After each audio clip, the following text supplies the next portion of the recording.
Ibrahim Nzambe ya ma Charlotte Pigeon Verte biso tozala arabe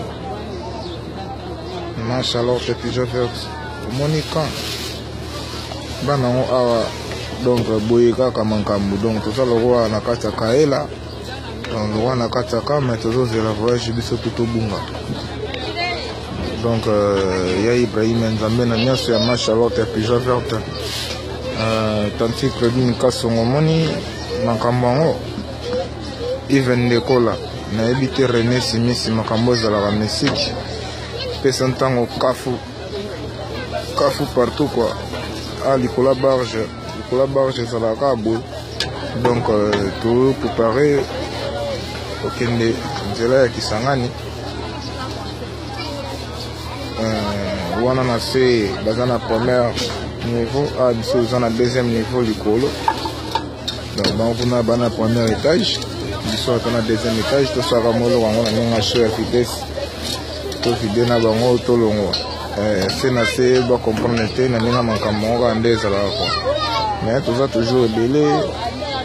tozela toujours dans le bon ndenge ezalaka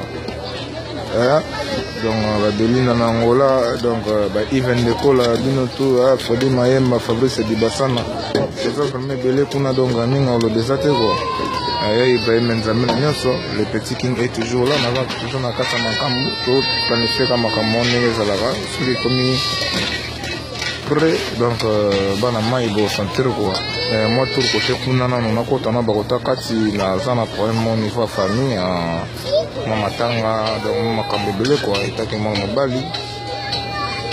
donc toza toujours yango moni dans le bon naolinga pe te kotika kopesa ntango nde makambo opesa ntango nde solution. Merci à Ibrahim Nzambe na nyonso ya ma Charlotte Pigeon Verte ansindosi mobosa ya kilote tokobosana te boza vraiment ebele donc kala mingi te so na vide makambo yango tobika ndeni tosala po so eza te quoi donc se na se na bwa bayuma oyo batimbelake naozwa bango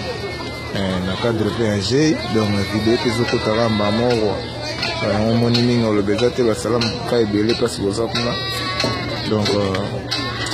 tobosani bino te quoi ya Ibrahim Nzambe na nyonso aïe balobi quand on connaît quand on connaît pas on l'apprend dit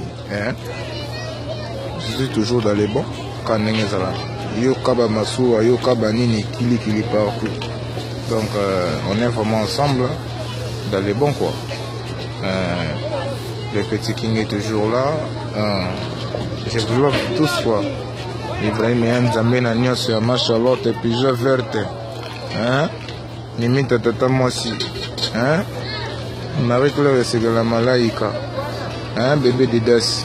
makambo yango mpena kaka nde ezalaka te Lorese la congolaise makambo yango ezalaka musique